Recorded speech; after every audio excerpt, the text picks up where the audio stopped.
löytyy tuhansia kohteita, kaikki kaupungin pisteet löytyy muun muassa meiltä ja paljon matkailutoimistoa tuottamaan ja myös yksityistä tietoa. Voin etsiä palveluita, yhtä lailla tapahtumia ja toinen tapaus on tietenkin sitten, kun mä löydän jotakin mielenkiintoista, että miten mä pääsen sinne. Ja tarjotaan niin reittimahdollisuus, käytännössä niin autokävely tai sitten julkisen liikenteen opastus. Sen lisäksi sit kolmas osio on oikeastaan niin ajankohtaista tietoa meidän palvelussa. Ja yksi niin erityispiirre meillä on se, että meillä on muun muassa niin pysäkkiaikataulun lähtöjä pystyy saamaan suoraan etusivulle. Mä kerron sitä kohta vähän lisää.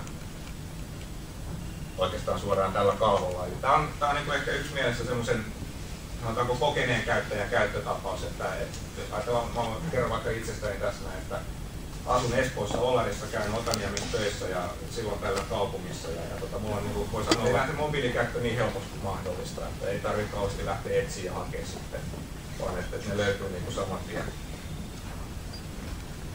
No, sitten tietenkin on se perustapaus, että mä etsin niitä pysäkkejä ja mitä mun lähellä, jos mä olen ollut paikassa, että mä haluan merkata niitä suosikiksi, niin sit mä voin niin missä lähin toiminnolla etsiä, että missä on lähimmät pysäkit ja sen jälkeen avata. Tälläkin parannetaan seuraavassa versiossa, tännekin tulee ne 3 seuraavaa lähtöä sitten heti näkyviin, että saa kiinni siitä, että mitä linjaa siitä menee, jos toi nimi on vähän kryptisempi tai muuta. Tai jos on outossa paikassa, niin nimi ei välttämättä kerro sitä.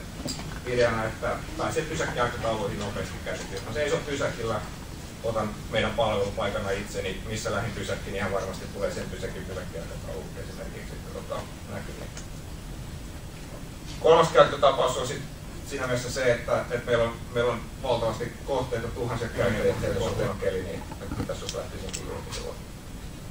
Ja palvelu kehittyy, meillä on just oikeastaan voisi sanoa melkein testauksessa uusi versio ja tuodaan niin vielä selkeämmin kosketusnäyttö optimoitu käyttöliittymä, parannetaan asioita ja helpotetaan käyttöä vielä entisestään.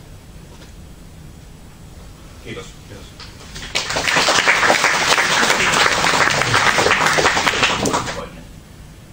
Osoitteisiin niin edespäin. Sitten meillä on aika ja vastaavat tällaiset jatkumot esimerkiksi, mikä on suurin tai pieni tai niin edespäin. Sitten on tämä ehkä obvious, eli sijainti. Silloin kun kysymys on paikoista, mä haluan jonnekin, niin ehkä vielä sen luontevimmin, että missä se sijaitsee esimerkiksi kartan kaltaisesta käyttöliittymästä. Ja tässä on tavallaan tämä meikäläisen softan perusidea, että satelliitti taas tuolla jossakin ilmassa osaa kertoa, että tämän puhelin osaa sitä päätellä, että missä me ollaan. Jos se ei ole ihan oikein, niin tuosta kartasta on helppo tavallaan tarkentaa, että okei, mä en ole ihan tuossa, mä oon siinä vähän pari korttelia tuonnepana. Mutta sitten tavallaan tuo kohde, niin etenkin silloin, kun mun tarvii vaan päästä summittaisesti vaikka keskustaan, sitten niin tarkkaan kortteiden tarkkaan, minne mä olen menossa, niin sen sijaan, että mä naputtelisin osoitteet tai jotakin tällaista, niin mä voin vaan täpästä karttaa, että tuonne mä haluan. Ja sitten on se toinen aspekti, eli miten ne tulokset voidaan esittää.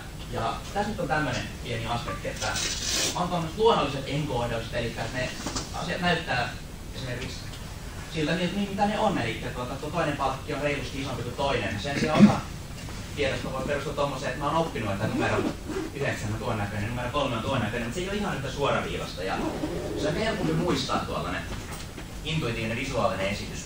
Esimerkiksi nyt tämmönen, että tässä meillä on 2 kaverusta, jotka pelaa tuota hauskaa peliä. Niillä on 9 numeroa ja se poimii vuoron perään, että kumpikin yrittää taktikoida, se kumpi saa ensin summa 15, niin se voittaa. Ja tämä on aika vaikea peli, joka tasoisille kavereille, mutta siitä saadaan aika helppo, kun se osataan esittää oikealla tavalla. Eli kun se tehdään tämmöistä ristinhallaa. Kun me ladataan ne tommoseen 3x3 ridiin oikealla tavalla, niin se vähän niinku pelkistyy tuohon suoran linjan esittämiseen. Ja sovellus automaattisesti ilmoittaa sen height ratein. Sen jälkeen sovellustasku ei tarvitse edes katsoa sitä. Automaattiset hälytykset. Sen jälkeen voi mennä mukavasti. Siinä samalla kun kävelet, kun paikannus automaattisesti menee käyntiin silloin kun pitäisi lähteä liikkeelle. Eli automaattisesti minkä takia ei ole mahdollista hakea monta vaihtoehtoa.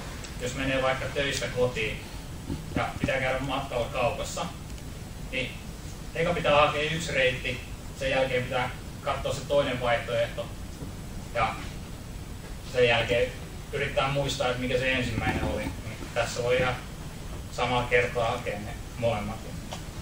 Tässä sitten graafinen ratkaisu vielä kovin pitkällä. Joka tapauksessa. Tosiaan voi valita myös, että missä pätkällä menee. Sen mukaan taas säästyy akkua ja näin edelleen. Tietysti kartalla, jos ei halua mitään ääniä käyttää tai muuta, niin toimii ihan normaalina graafisena ratkaisuna myös. Tosiaan erilaisia merkkiääniä tulee automaattisesti, kun reitti haettu. Ja äänten on tarkoitus olla mahdollisimman. Oli siis sovelluksen toimintaperiaate siinä laajuudessa, kun me tuohon kisan deadlineen mennessä ei se toteuttaa. Ja meillä oli kaikenlaisia lisäideoita pelikokemuksen rikastamiseksi, jotka nyt on osin jo toteutettu, eli tämmöisiä kilpailullisia ulottuvuuksia, miten sitten onnistuneista seikkailusta saa pisteitä ja voidaan näyttää erilaisia ranking-listoja, kuka on kaikista kovin seikkailija ja ynnä muuta sen tyyppisiä yhteisöllisiäkin juttuja, että voidaan vaikka nyt sitten sosiaalisen median integroida siihen malliin, että vaan tuputetaan johonkin Facebook-ryhmän seinälle mitään mielenkiintoisimpia pelitapahtumien tilannekuvia sekä tietysti itse kukin voi elvistellä omissa reitin vaihtoehtoja. Siinä on tuo ensimmäinen ruutu vaan, mihin syötellään paikka ja määräpaikka ja sitten lähet ja optiot, mitä sä käytät. Ei tällaista niin peruskapua. Mä oon vähän välillä kärsimättä ja laiska ihminen itse. Mä yritän miettiä sille, että mitä mä saan mahdollisimman vähän vähin painallukset sormiliikku ulkona jossain. Samaan aikaan kun kävelee pitää ehtiä johonkin, ei pysty kirjoittamaan pieni näyttö, autopuhelin tai jotain. Pitää saada se äkkiä siinä. Siinä on se mitä mä itse tykkään käydä ihan hirveästi on just toi sijainnin vieressä on pieni nappi, mistä aukeaa toi valikko, mitä on tuossa toisessa kuvassa. Siitä voi valita neljällä eri tavalla sen sijainnin. Eli ensimmäinen on toi My Location, eli se on tämä GPS kautta verkkohaku. Toinen on kartalta, just jos menet johonkin, mistä ei ole osoitetta, menet johonkin stadikalle, että se tiedät osoite. Mutta sä tiedät, missä on kartalla, siitä saa säkkiä. Sitten on kontaktit. Sieltä puhelimen kontakteista joku kaveri osoitetta alennetta, mutta en muista ulkoa, ei tärkeää kopioida sieltä. Ja sitten siinä on alapuolella lista kaikista sun suosikeista, joita voi olla ihan niin kauan kuin haluaa. Eli useimmiten tulee käytettyä suosikkeja ja oletusmääränpää oletussijainnin voi asettaa. Eli parhaimmillaan jos haluaa imoa, niin se on joku 2-3 näppäintä ja sulla on kaikki reitit tarvitset päästä kotiin asti sille. Eli se oli se alkuperäisen toiminnan suunnitelma. Siinä näkyy siinä ensimmäisessä toisessa neljännenkuvassa näkyy noin tabit ylhäällä. Eli siellä on päävalikossa 4 eri perusasia, mitä se tehdään. Ensimmäinen on reittihausta. Tuossa on vielä tuo reittihaun tulokset. Eli siinä on ensin reitit, sitten on reitin linjat, sitten on pysäkit ja kartta. Ja jokaisesta näistä tiedosta pääsee myös klikkailemaan, että jos klikkailee noita pysäkkejä tai linjoja, niin pääsee sen pysäkin tai sen linjan tietoihin. Sitten sieltä pääsee eteenpäin. Linjasta pääsee pysäkin tietoihin, pysäkistä näkee sen linjan. Sieltä pääsee seikkailemaan, siinä voi muodostua sellainen monen 10 ikkunan jono, kun siitä pääsee läpi klikkailemaan. Sitten on nämä pysäkit, mikä mä itse asiassa käytän tällä hetkellä enemmän itse kuin reittejä, koska yleensä menee just duuniin ja tulee duunista sama pysäkki, niin sen saa nopeasti, se on suosittu pysäkki, pääsee klikkaa sen. Onko pari klikkiä sit ohjelma-alusta, tai jos laittaa työpöydälle sen kuvan, niin se on yksi klikki, että milloin sun pitää laittaa pysäkki. Siitä näyttää myös kaikki perustiedot, siellä on linjat ja sijaintikartalla. Ja sitten, koska kukaan ei tiedä niitä koodeja, mitä niistä lukee niistä pysäkistä, tai niitä nimiä, missä ne on oikeasti, niin sieltä pääsee valitsemaan se suosikkipysäkki kanssa kartalla. Ja sieltä löytää se omat pysäkit tuolla nopeasti. Sitten on linjahaku, vähän vähemmän käytetty, mutta ihan mielenkiintoinen, jos näkee jossain reittihaku. Sekin hakee reittihakuun töihin ja siellä on jotain ihmeellisiä busseista tai avoista käyttää muutakin. Siellä voi klikata ja pääsee tuohon linjan näkemään, näkee sen linjan, kaikki pysäkit ja reitin ja kaikki muut tiedot, mitä vuosilla autista. Ja sitten näkee vielä poikkeusinfon näkee myös. Se on ei ihan samassa näkymässä, mutta se on vähän samalla sivulla. Eli poikkeusinfot, mitä syyt ja aikataulussa. Sitten on tämä viimeisempänä tosi nopeasti 4-päiväinen kilpailun loppumista äkkiä lisätty ominaisuus, joka toimii itse asiassa ihan hyvin siitä huolimatta.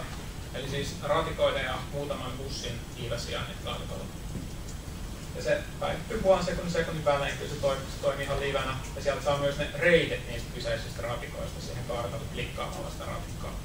Tekstari Ja oman sijainnin ja...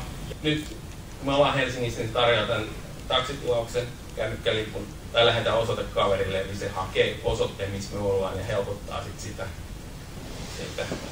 Kaveri antoi tässä pistää sen takia, kun täällä ei voi tilata ruotsinkielistä bussilippua ainoastaan